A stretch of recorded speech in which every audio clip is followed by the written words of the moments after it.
छत्तीसगढ़ के बाद अब बात करते हैं मध्य प्रदेश की, जहां बीजेपी और कांग्रेस के लिए सुर्खी विधानसभा सीट साख का सवाल बन गई।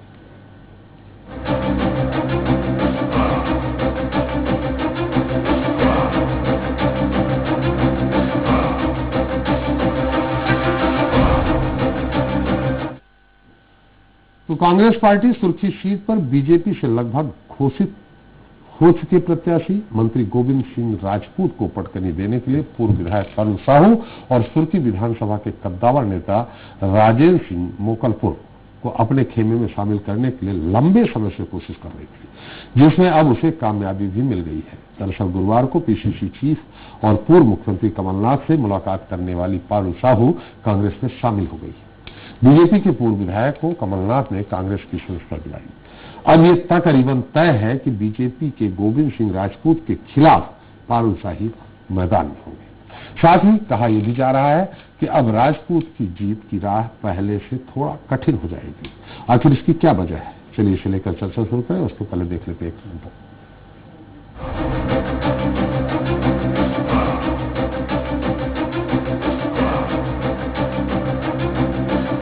मध्य प्रदेश में उपचुनाव से पहले बीजेपी को बड़ा झटका लगा है। दरअसल सुर्खी से पूर्व बीजेपी विधायक पारुल साहू कांग्रेस में शामिल हो गई हैं। पीसीसी चीफ कमलनाथ ने शुक्रवार को ग्वालियर दौरे पर जाने से पहले पारुल साहू को कांग्रेस की सदस्यता दिलाई। पूर्व मुख्यमंत्री कमलनाथ ने इस मौके पर कहा कि पारुल साहू की घर वापसी है, इनका पूरा परिवार कांग्रेस में रहा है। इसके साथ ही उन्होंने बीजेपी पर भी जमकर निशाना साधा। वहीं कांग्रेस की सदस्यता लेने के बाद पारुल ने बड़ा बयान देते हुए कहा कि वो सुर्खी की जनता की आवाज बनेंगी, उनकी लड़ाई डर और अहंकार के खिलाफ होगी। एक प्रकार की इनकी घर वापसी है। कितना कलंकित हुआ हमारा प्रदेश। एक टिकाऊ सरकार, एक सौदे की सरकार, एक भोली की सरकार बन गई। विधानसभा क्षेत्र की जनता ये चाहती है कि मैं उनकी आवाज बनूं और अहंकार और डर के खिलाफ आज मैं उनके लिए लड़ाई लड़ रही हूँ। पारुल साहू के पार्टी बदलने पर प्रदेश के गृह मंत्री डॉक्टर नरोत्तम मिश्रा ने कांग्रेस पर तंज कसा है। उन्होंने कहा है कि कांग्रेस के पास चुनाव लड़ाने के लिए उम्मीदवारों का टोटा है, इसलिए उसे ढूंढ कर उम्मीदवार लाने पड़ रहे हैं। नरोत्तम मिश्रा के मुताबिक इन उम्मीदवारों का वही हाल होगा जो कांग्रेस का है। देखो, कांग्रेस में दरअसल में व्यक्तियों का टोटा है। वर्तमान परिस्थिति में कांग्रेस के पास अब कोई बचा नहीं है, इसलिए प्रत्याशी ढूंढ रही है। वो जो पिछली सूची आई है आप उसमें भी देख लो, सब आयातित लोग ही हैं। जैसी कांग्रेस की स्थिति है वैसी इन आने वालों की स्थिति।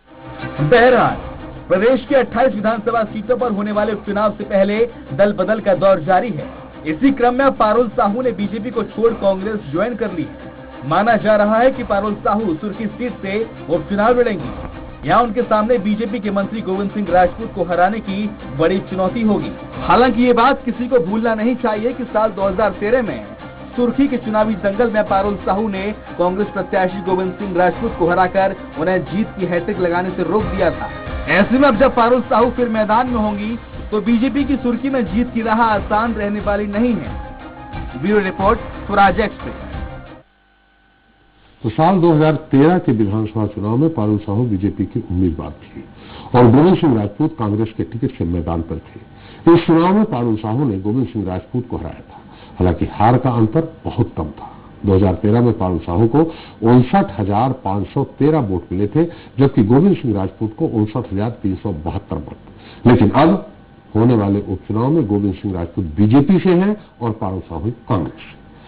तो ये तकरीबन तय है कि चुनावी जंग में दोनों आमने सामने होंगे। तो चलिए अब साख पर सुर्खी को लेकर चर्चा शुरू करें, जिसके लिए हमारे साथ जुड़ गए हैं बीजेपी प्रवक्ता सुमित मोर्चा जी हैं। सुमित जी, आपका बहुत स्वागत है। कांग्रेस प्रवक्ता अवनीश सिंह बुंदेला जी हैं। बुंदेला जी, आपका स्वागत है। और एक बार फिर हमारे साथ वरिष्ठ पत्रकार रमेश शर्मा जी हैं और साथ ही हमारे साथ जुड़ गए हैं हमारे सागर ब्यूरो चीफ अजय दुबे जी। पहले अजय दुबे जी, बहुत थोड़ा संक्षेप में जानना चाहेंगे कि जैसा कि माना जा रहा था कि सुर्खी में कांग्रेस के पास उम्मीदवार ही नहीं है गोविंद सिंह राजपूत के सामने, तो अब ऐसी स्थिति में कभी अरुणोदय चौधरी का नाम लिया जाता था, कभी मोकलपुर जी का नाम लिया जाता था। अब पारुल साहू जी आ गई हैं, तो मुकाबला कैसे होगा? जी त्रिपाठी, निश्चित रूप से अब मुकाबला रोचक होने की संभावना है। निश्चित रूप से कोई ना कोई, कांग्रेस ने काफी देर तक प्रयास किया जी, बहुत तोड़फोड़ करने की कोशिश की। जी। राजेश सिंह का नाम कहीं आता है, जी। कहीं अरुणोदय चौबे का नाम आता है। राजेश सिंह हालांकि भारतीय जनता पार्टी में जी। है, उनको बनाने का कहीं ना कहीं प्रयास किया गया, जी। लेकिन कोई ऐसा चेहरा सामने नहीं था कांग्रेस के पास कि वो सामने ला सके। जी। लेकिन पारुल साहू के आने से निश्चित रूप से एक तगड़ी फाइट सुर्खी क्षेत्र में देखने को मिली। और आज जैसी नगर में कांग्रेस के कार्यकर्ताओं ने पारुल साहू का कांग्रेस में आने पर स्वागत किया है, और जो टिकट का प्रबल दावेदार थे जी, क्या किया पारुल साहू जी का कांग्रेस के कार्यकर्ताओं ने क्या किया? स्वागत किया है जैसी नगर में। जी, जैसी नगर में कांग्रेस के कार्यकर्ताओं ने स्वागत किया है। और दिलीप पटेल पिछड़ा वर्ग का एक नेता थे और बिलॉन्ग करते थे कांग्रेस कमेटी से, जी, और कांग्रेस के प्रबल प्रत्याशी थे दुर्गी विधानसभा से, जी, वो भी इस जश्न में शामिल हुए हैं। ये लोग, मतलब उन्होंने स्वागत किया है पारुल साहू जी का? जी हाँ, उन्होंने स्वागत किया है पारुल साहू का। तो मतलब भीतरघात की कोई बात ही नहीं है अब कांग्रेस में उनके साथ? नहीं, क्या है त्रिपाठी जी, जी। 6-7 लोग टिकट के दावेदार थे ओबीसी से, जी, तो एक अकेले मात्र दिलीप पटेल ऐसा सामने आए कि उन्होंने जाके स्वागत किया है। लेकिन और भी बाकी जो प्रत्याशी है, जो अभी 6 से 7 प्रत्याशी कांग्रेस के दावेदार थे, जी। वो उनको कहीं ना कहीं भारतीय जनता पार्टी के दौरे डालने की कोशिश। जी, लेकिन मैं आपको बताना चाहता हूं कि जैसा कि जितनी जानकारी आज हमने इकट्ठी की है पूरे क्षेत्र के लोगों से, जी, कि पारुल साहू ने जो पहले काम किए थे, जो जी। धरातल पे आज समझ में आ रहे, जैसे कुछ डैम के काम थे, रोड के काम थे, वो आज जनता को समझ में आ रहे हैं, ऐसा लोगों का कहना है। दूसरा, पारुल साहू की महिलाओं में एक अच्छी पकड़ की बात भी कही जा रही है। जी, तो निश्चित रूप से एक तगड़ा मुकाबला देखने को मिलेगा। और दूसरा, अगर गोविंद सिंह की बात की जाए तो गोविंद सिंह अभी तक तो आधा चुनाव, आधी कैंपेनिंग उनकी हो चुकी है, सारे समाजों की बैठक हो चुकी है, बूथ लेवल तक कार्यकर्ता उनके तैयार हो चुके हैं, हर बूथ पे 25-25 लोगों की एक लिस्ट तैयार हो चुकी है। उसमें कहीं ना कहीं कांग्रेस बहुत पीछे है। जी, जी, जी, चलिए आप रुकिए हमारे साथ, अगर जरूरत होगी तो मैं फिर से आपसे बात करूंगा। हमारे साथ बुंदेला जी हैं। बुंदेला जी, जो आपने एक नारा दिया था, दल बदलुओं को हराए, दल बदलुओं को हराए, यही एक आपका नारा है जो पूरे 27-28 विधानसभा में 3 को छोड़ दें जहां डेथ हुई है, बाकी 24 में 25 में जहां आप चुनाव लड़ने जा रहे हैं, जो कांग्रेस से बीजेपी में गए, कि दल बदलुओं को हराए। अब आपका नारा सुर्खी में ये कहीं डाइल्यूट नहीं हो जाएगा? आपने भी दल बदल करा के पारुल साहू को ले आए, फिर उनको टिकट दे रहे हैं, तो फिर आप ये नारा कैसे देंगे? दोनों में फर्क है जी।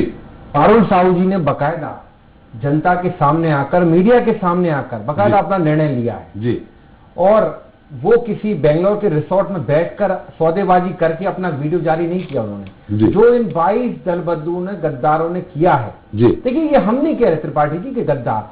आप देखें, मैं अभी कुछ दिन पहले इंदौर के सांवेर में मैंने देखा, 25 कहिए ना साहब, नहीं 22 के ना 3 और चले गए जी। मैं उन 3 को इसलिए नहीं गिनूंगा, उन्होंने मध्य प्रदेश, देखिए वो उनका निर्णय है, मैं उनको उनके साथ नहीं गिनूंगा। उनमें ताकत थी कि बकायदा इसी प्रदेश में रहे, उन्होंने अपना निर्णय लिया, उन्होंने इस्तीफा दिया। लेकिन 22 लोगों को मैं सबसे पहले इनको गद्दार इसलिए कहूंगा कि ये जनता के विश्वास को छला है और उन्होंने बहाना कुछ लिया अपने खुद के स्वार्थ के लिए, क्षणिक लाभ के लिए इन्होंने अपनी मात्र संस्था के साथ गद्दारी की है। क्षणिक लाभ कैसे? लंबा समय है, 3-4 साल बनती रहेंगे। सर देखिए, क्षणिक लाभ इसको इसलिए कहेंगे कि जो 35 करोड़ 50 करोड़ जो चर्चा चल रही है, उसको हम क्षणिक लाभ ही गिनेंगे। क्योंकि देखिए, आपने उस लाभ के लिए, आप जब हारेंगे, आप जब राजनीति खत्म होगी तो फिर क्या होगा? आप मुझे बताएं, क्षणिक लाभ ही कहलाए ना सर। तो देखिए, सबसे बड़ी बात है, मैं जहां तक पारुल साहू जी की बात करता हूं, आपके पास प्रत्याशी नहीं था ना वहां, इसलिए आप बीजेपी से आयातित किए हैं। देखिए, इस बात को मुझे स्वीकार करने में जरा भी गुरेज नहीं है कि जब हम किसी एक प्रत्याशी पर बकायदा उसको हम डेवलप करते हैं, उस पर हम मेहनत करते हैं, बकायदा पार्टी उसको अपना चेहरा बनाती है, अगर वो बीच में धोखा देकर चला जाता है, देखिए हमारी सबसे पहली प्राथमिकता है कि हम वहां पर चुनाव जीतें। तो आज जैसे आप देखें गोविंद राजपूत जी, उनका अगर हम कद देखें, वहां पर धन बल उनके पास बहुत है, बाहुबल है, उस ऊपर से वो घमंडी भी बहुत है, उनके पास अभिमान भी बहुत है। तो उसके साथ हमें एक ऐसा नेता चाहिए जो कहीं ना कहीं अभिमानी ना हो, लेकिन कम से कम उनके कद पर जाकर खड़ा होता हो।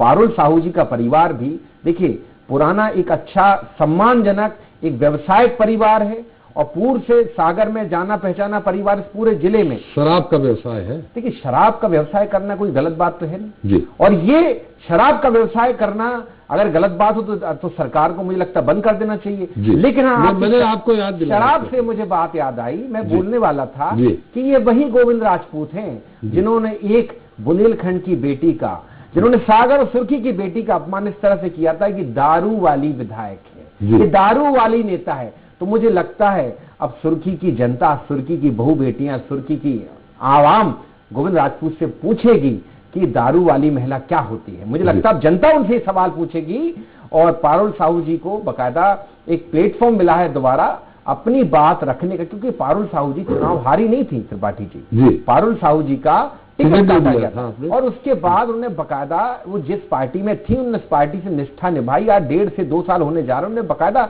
इंतजार किया। लेकिन देखिए बाद में क्या दल बदलू में फर्क है।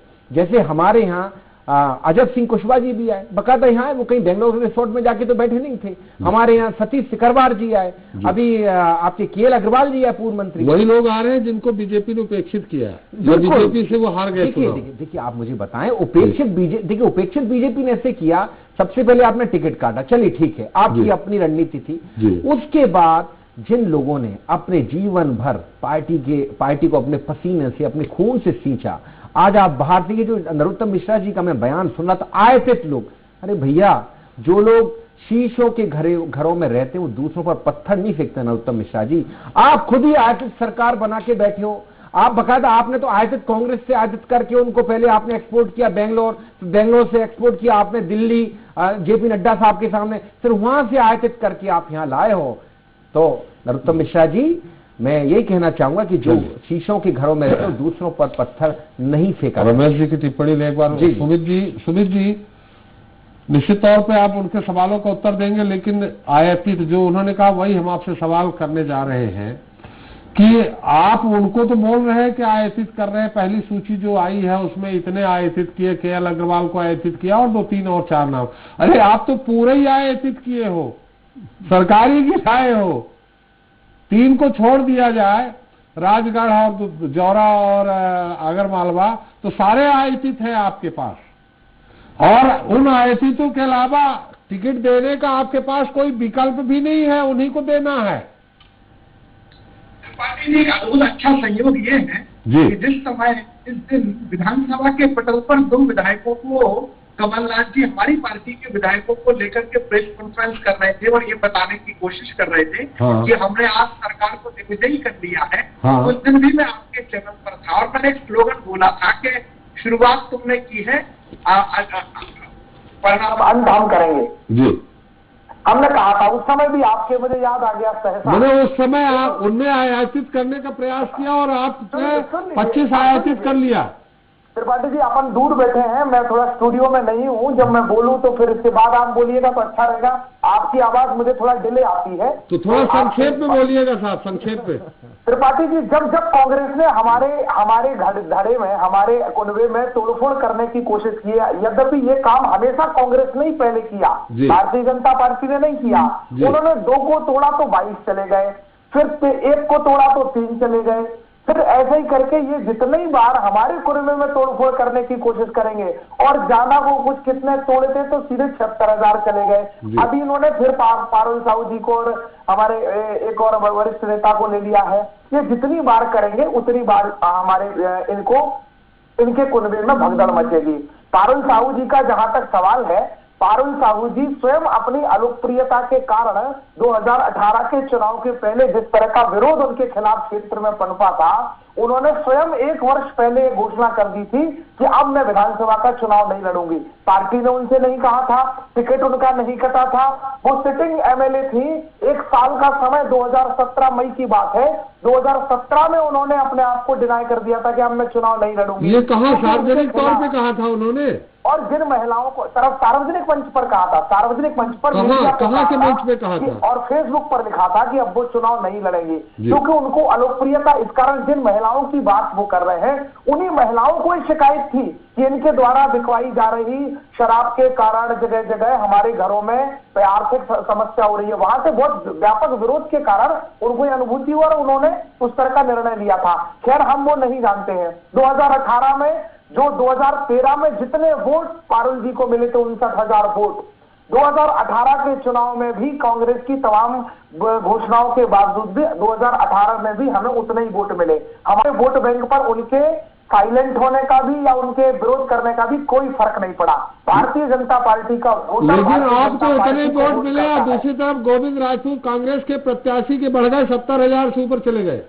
जी बिल्कुल हो गए। उनका जनाधार 2000 जब वो चुनाव हारे थे तब भी उनको, जो 2008 में उनको 5,000 वोट कम मिले थे, 2013 में उनको 5,000 वोट 2008 की अपेक्षा ज्यादा मिले, लेकिन फिर भी वो चुनाव हार गए थे।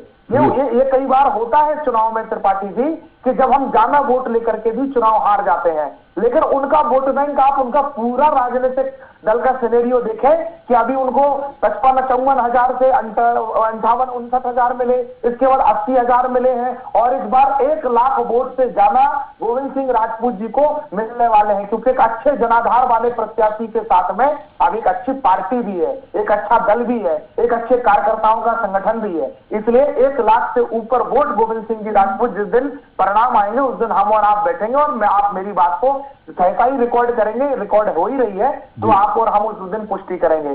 जहां तक कांग्रेस का तोड़फोड़ है, उनकी वो मजबूरी थी। मजबूरी इसलिए थी कि उनके पास प्रत्याशी नहीं था और वो ऐसे अधिकांश विधानसभा क्षेत्रों में उनकी मजबूरी है कि उन्हें किसी भी कीमत पर जो अपनी अलोकप्रियता के बोझ से चुनाव नहीं लड़ना चाहता। आपके पास कौन सा प्रत्याशी था साहब? आपने वहाँ के सांसद के बेटे को दे दिया, पारुल साहू को लाके दे दिया, आपने भी कोई वहाँ, खैर तो गोविंद राजपूत जी आ गए। दूसरा मैं आपको याद दिलाना चाहूंगा सुमित जी, आपने कहा कांग्रेस ही तोड़फोड़ करती है। अरे 2013 में अविश्वास प्रस्ताव आपने सदन में गिरवा दिया उपनेता को तोड़ करके, और आज वही उपनेता बीजेपी में जिस तरह उपेक्षा महसूस की है वो फिर कांग्रेस में आ गए। पार्टी के खिलाफ एक ऐसी सरकार जो लोगों का कल्याण कर रही है, संबल योजना कर रही है, हर रोज प्रतिदिन लोगों के खातों में हजारों करोड़ रुपए का ट्रांजैक्शन कर रही है, ऐसी सरकार के खिलाफ अविश्वास प्रस्ताव लाएंगे बिना तोड़फोड़ करेंगे। अविश्वास प्रस्ताव तो अपने आप तोड़फोड़ हो जाएगी। यकीन मानिए त्रिपाठी जी, 35 करोड़ की बातें करते, एक प्रमाण नहीं है इनके खिलाफ, कहीं ये सुप्रीम कोर्ट में जाने लायक नहीं है। अरे आपने अविश्वास प्रस्ताव गिरा दिया, उनकी इतनी उपेक्षा की तो फिर कांग्रेस में आ गए। चाहिए थे इन्होंने सबूत देने चाहिए थे, कोई एविडेंस देते। कोई तो ऐसा होगा जिसने पैसा डिनाई किया होगा, कोई तो ऐसा होता नहीं है, किसी को पैसा ऑफर नहीं किया। वही विधायक मुन्ना लाल गोयल जी का उदाहरण देख लीजिए। मुन्ना लाल गोयल जी ने विधानसभा के पटल पर इनकी घोषणाओं के बारे में इनसे जानकारी मांगी थी, इन्होंने डिनाई कर दिया, वो छोड़ के चले गए। ज्योतिरादित्य जी ने इनको अल्टीमेटम जो पैसा ले लेता वो डिनाई ही करेगा, वो थोड़ी बोलेगा मैंने लिया है। 6 महीने पहले की बात बता रहा हूँ त्रिपाठी जी, मैं आप कैसे कह सकते हैं कि पैसा लिया है? आप तो नहीं। अरे शिबू सोरेन जी भी मना कर रहे थे, जिनको सजा हो गई थी पैसा लेने को लेके। केंद्र की सरकार बचाने के लिए शिबू सोरेन भी मना करते रहे, बाद में सजा हुई थी उनको। ज्योतिरादित्य सिंधिया जी को खरीदने की क्या किसी की औकात है? क्या कोई ज्योतिरादित्य सिंधिया जी को खरीद सकता है? वो राजघराने से आते हैं, पैसा विषय नहीं था। चलिए सुमित जी, आपने कहा कि आप मत बोले, रमेश जी की टिप्पणी ले लें। रमेश जी, मैंने आपको याद दिलाया है कि बीजेपी में कैसे ही आपके साथ हो पाएंगे ये बहुत मुश्किल है। स्वरूप सिंह पोर्ते के भाई पोर्ते जी से लेकर के राकेश चौधरी और बहुत सारे ऐसे लोगों की लंबी फेहरिस्त है जो बीजेपी में गए हैं और फिर प्रेम नारायण ठाकुर से लेके फिर वापस कांग्रेस में आने की राह देखने लगे थे। रमेश जी, सुर्खी के मामले में अब पारुल साहू जी आ गई है, जैसे कि अजय जी ने कहा है। देखिए, प्रत्याशी तो था नहीं कांग्रेस के पास वहां, क्योंकि कांग्रेस एक चेहरा बनाती रही है। वो गोविंद राजपूत के 98 में भी गोविंद राजपूत जब चुनाव हारे थे मात्र 198 वोट से। गोविंद राजपूत जी का एक रिकॉर्ड रहा है, वो जब चुनाव हारे हैं तो 200 के अंदर ही हारे, 200-250। इस बार भी 143 पारुल साहब से, लेकिन जब जीते हैं तो 10,000, 20,000, 15,000 इस मार्जिन से जीते हैं। लेकिन अब यहाँ मुद्दा दल बदल का है। देखिए, मोटे तौर पर एक बात त्रिपाठी जी है, अगर हम सुर्खी विधानसभा को देखें तो ये कांग्रेस की परंपरा का सीट रही है। और बुंदेलखंड की एक कहावत है, जिस सांस से न्यारे भय वही सांस बांटे में आ गई। पारुल साहू ने कांग्रेस छोड़ी गोविंद राजपूत के कारण थी। पारुल साहू के पिताजी भी विधायक कांग्रेस से रहे हैं, परंपरा से उनका परिवार रहा है, लेकिन चूंकि वो टिकट चाह रही थी, 2009 में भी उन्होंने टिकट की ट्राई की थी, नहीं मिला। गोविंद राजपूत के कारण वो भाजपा में आई। अब गोविंद राजपूत भाजपा में आ गए, तो पहले दिन से ये बात मानी जा रही थी भाजपा के भीतर खानों में कि पारुल साहू कभी भी पार्टी छोड़ करके चली जाएगी। एक बात हुई। दूसरी बात, भाजपा के पास अगर देखें, भूपेंद्र सिंह भी शायद गोविंद राजपूत के खिलाफ 2 बार चुनाव लड़े हैं, तो कहने का अर्थ जो है, सुर्खी में भाजपा के पास कोई दमदार प्रत्याशी कभी नहीं रहा। अब गोविंद राजपूत, लेकिन भाजपा का एक अपना वोट बैंक रहा, और वोट बैंक इसलिए थे, भूपेंद्र सिंह थे सुर्खी में दमदार प्रत्याशी। 90 में इन्होंने विट्ठल भाई पटेल जैसे को हराया था, 93 में जीते, 98 में गोविंद राजपूत को ही हराया था भूपेंद्र सिंह जी ने। निश्चित रूप से, तो कुल मिलाकर के, लेकिन वहां पर संघ का एक कैडर है।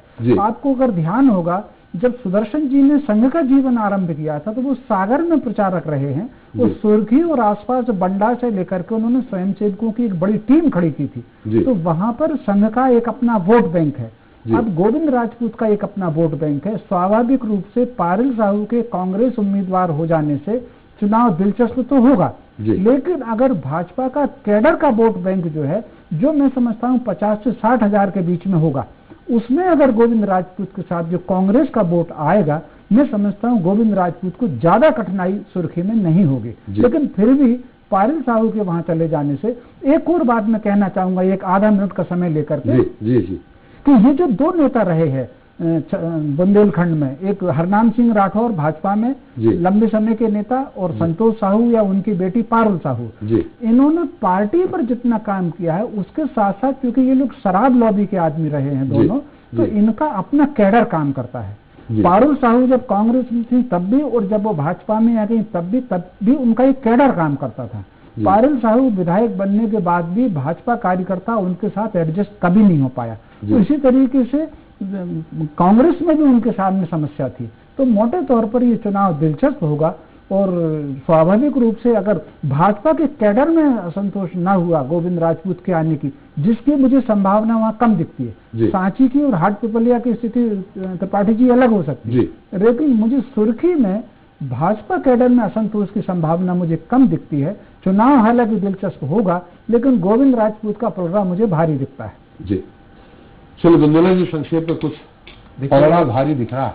देखिए, अपने अपने विचार हैं, मैं माननीय रमेश शर्मा जी के विचारों का सम्मान करता हूं, लेकिन मैं भी अपनी कुछ बात रखना चाहूंगा। देखिए, सागर एक ऐसा जिला है मध्य प्रदेश में, शायद ऐसा पहला जिला है, शायद मुझे लगता है वैसा किसी सरकार में हुआ भी नहीं। उसी क्षेत्र से आते हैं? हाँ, मैं टीकमगढ़ से हूँ और सागर से मैं भली भांति जुड़ा भी हूँ कि एक जिले से हमने 3 कैबिनेट मंत्री शायद कभी किसी सरकार में शायद ना देखे हो, क्योंकि इंदौर भोपाल को भी मुश्किल से 2 मंत्री मिलते हैं, जहां पे इतनी बड़ी जगह, राजधानी औद्योगिक क्षेत्र है इंदौर, फिर भी यहाँ 2 देखिए वहां पर शिवराज सरकार में रायसेन से थे, शायद शर्मा जी रायसेन से 3 मंत्री, रायसेन से 3-4 थे, भोपाल से 3 थे, बाबूलाल जी गौर थे, विश्वास सारंग थे, उमाशंकर। देखिए, जब बाबूलाल गौर जी को हटाया तब सारंग जी की इंटरव्यू में आपको बताना चाहता हूँ, शायद कुछ भूल हो रही है उसमें, जानकार अगर आप याददाश्त पर जोर डालें।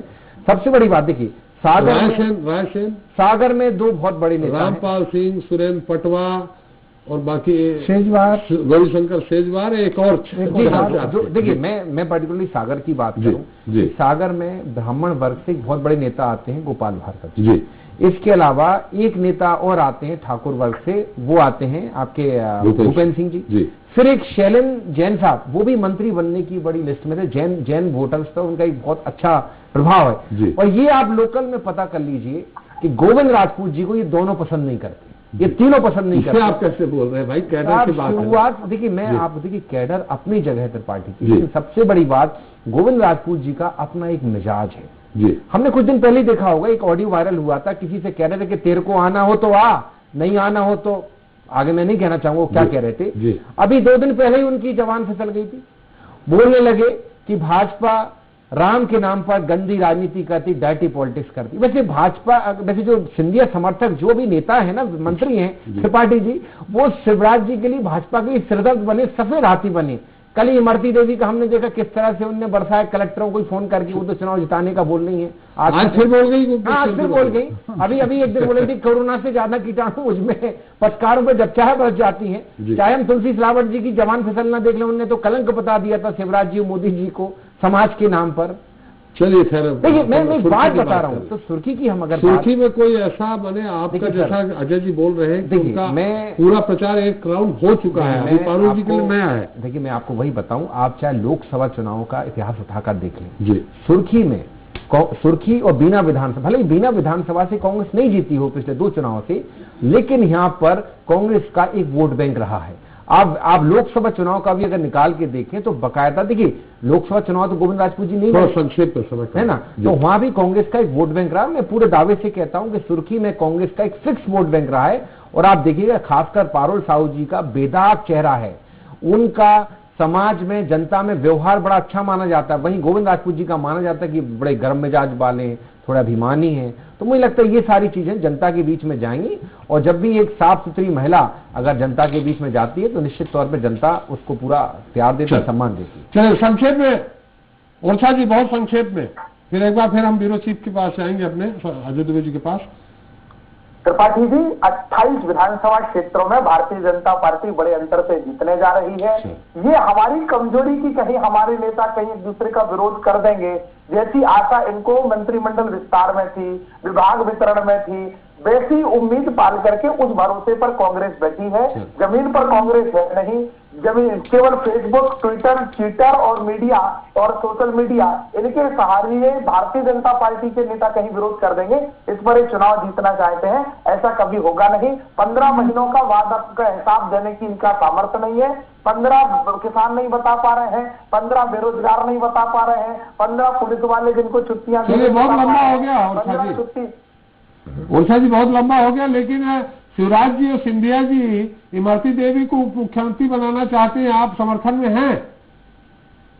ये तो नेतृत्व तय करेगा। चलिए, इमरती भी एक साधारण सी कार्यकर्ता होकर के समाज के प्रति समर्पण रखते हुए इस यात्रा पर इतने आगे तक निकल करके आई है, निश्चित रूप से उनका राजनीतिक भविष्य। चलिए अजय जी, अजय दुबे जी, मतलब ये तय है कि पारुल जी के आने से मुकाबला दिलचस्प हो गया है?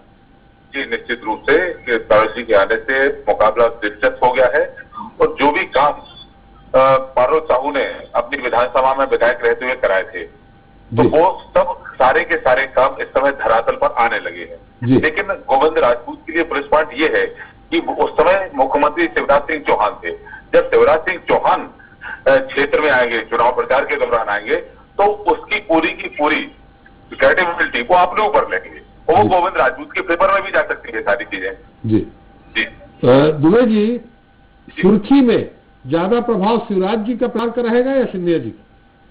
जी शिवराज जी का निश्चित रूप से ज्यादा प्रभाव रहेगा। सिंधिया जी का एक अपना प्रभाव है, लेकिन शिवराज जी से पहले भी अगर गोविंद राजपूत के खिलाफ एक पारुल साहू को लड़ाकर इतने मजबूत कैंडिडेट के खिलाफ एक महिला को जिताकर लेके आते हैं, तो निश्चित रूप से कि गोविंद राजपूत का प्रभाव के अलावा के बाद भी शिवराज जी ने वहां पर एक कम मार्जिन से भले, लेकिन भारतीय जनता पार्टी के प्रत्याशी को जिता के सामने लाए।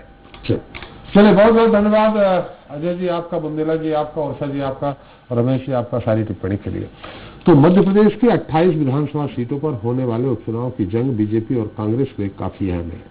दरअसल उपचुनाव के परिणाम बताएंगे कि राज्य में शिवराज की सरकार बनी रहेगी या कांग्रेस कामयाबी हासिल कर फिर सत्ता में लौटेगी। मौजूदा समय में जो राजनीतिक परिस्थितियां हैं उसे देखते हुए पलड़ा जरूर सत्ताधारी दल यानी बीजेपी का भारी नजर आ रहा, लेकिन जिस तरह से उपचुनाव में सफलता हासिल कर अपनी सरकार बनाने के लिए कांग्रेस जोर लगा रही है, उसे अनदेखा नहीं किया जा सकता है। कांग्रेस लगातार बीजेपी के दिग्गज नेताओं को अपने खेमे में लाकर उन्हें मंत्रियों के खिलाफ मैदान में उतारने की तैयारी कर रही है। ऐसे में इस बात से भी इनकार नहीं किया जा सकता है कि उपचुनाव में न सिर्फ बीजेपी को कांटे की टक्कर मिल सकती है, बल्कि कई सीटों पर कांग्रेस को कामयाबी भी हाथ लग सकती है। हालांकि सिर्फ कयास पात्र है, असल तस्वीर तो चुनाव के नतीजे से ही बनेगी। इसी के साथ जनता आगे जवाब हैं, फिर हाजिर होंगे नए मुद्दे नए सवालों के साथ। नमस्कार।